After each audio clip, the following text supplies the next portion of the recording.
before we continue? Any questions?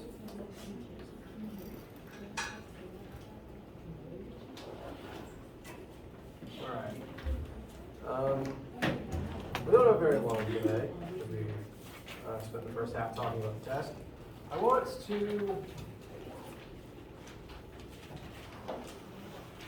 to do a different type of sample question with you guys right now.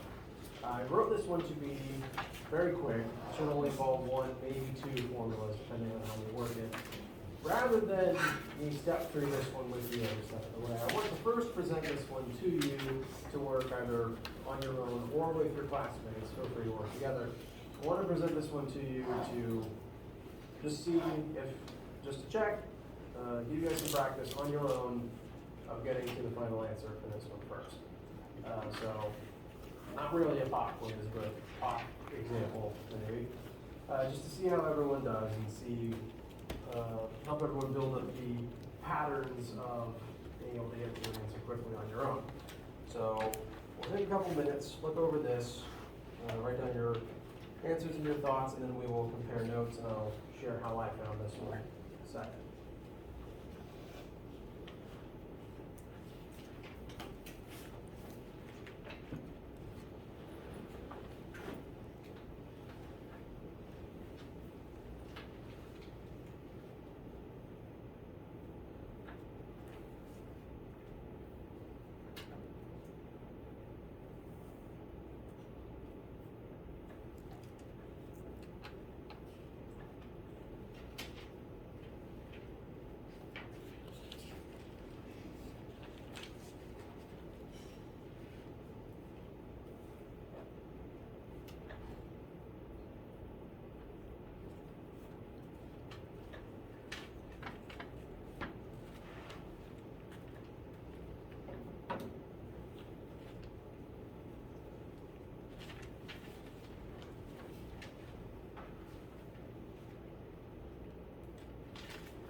All right.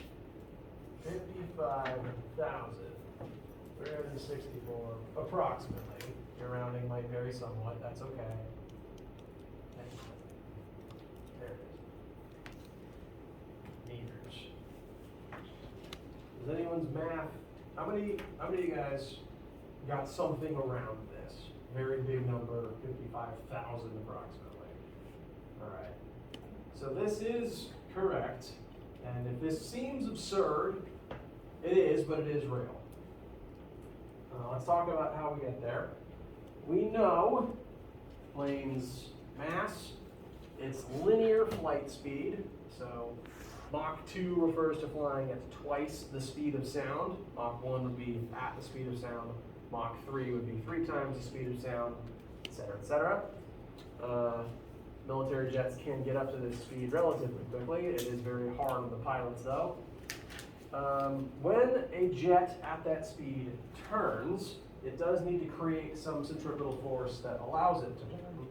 And in general, again, that centripetal force doesn't come from nowhere.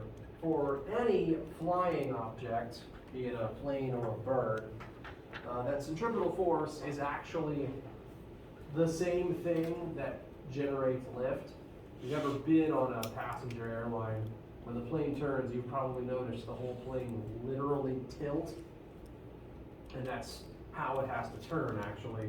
By tilting the wings and angling a few flaps on those wings, the plane is able to change the direction of the lift force on it in such a way that some of it now points towards the center of a giant turning radius.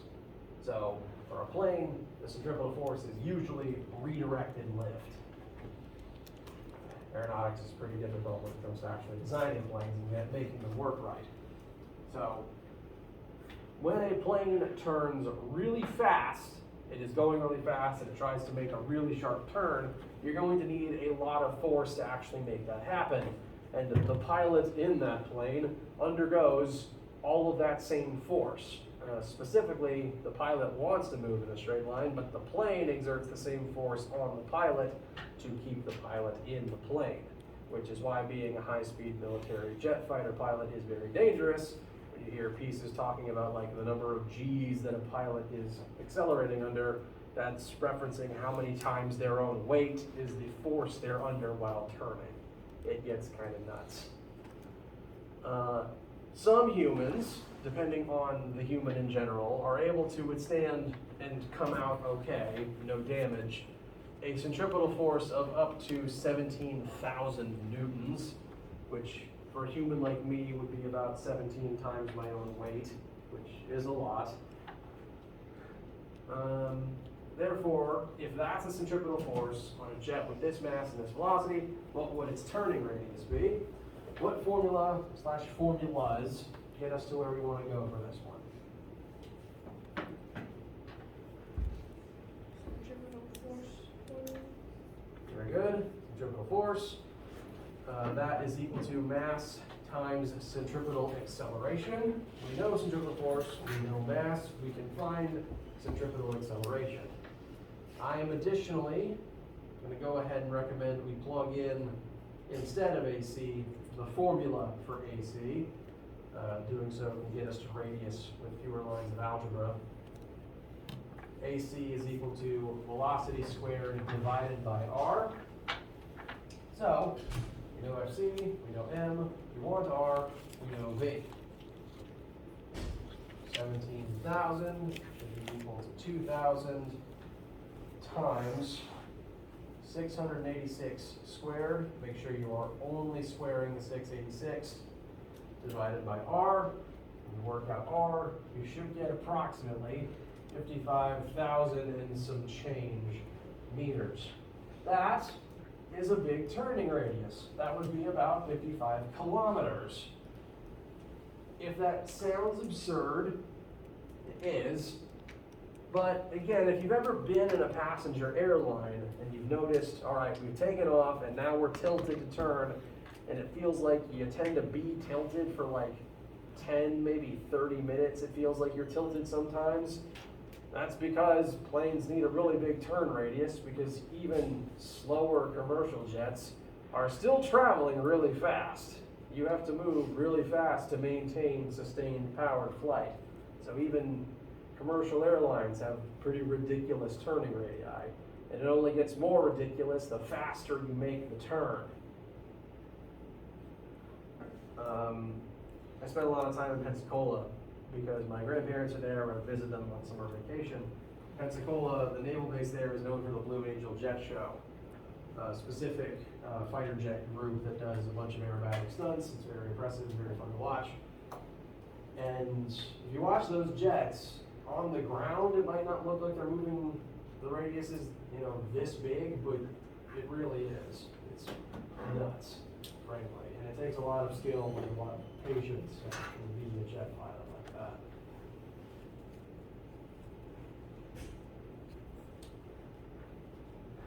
So, that's some of the ludicrous numbers involved with flying a jet real fast. How's that feel? How do you guys feel?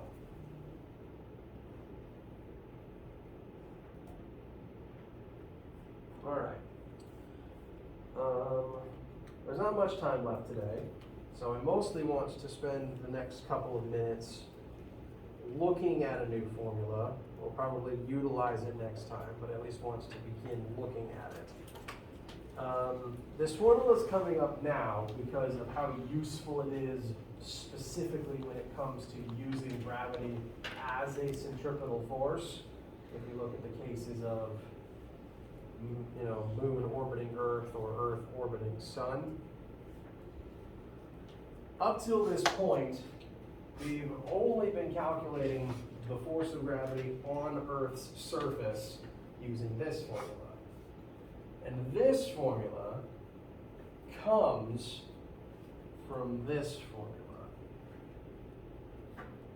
This is called the universal law of gravitation. And said law states that there is a force of gravity between all objects with mass. If something has mass, it is exerting gravitational forces on everything. You exert a gravitational force on your desk. My markers are all exerting gravitational forces on each other. Our planet is exerting a gravitational force on the furthest star in the night sky that you can see. All objects with mass do this.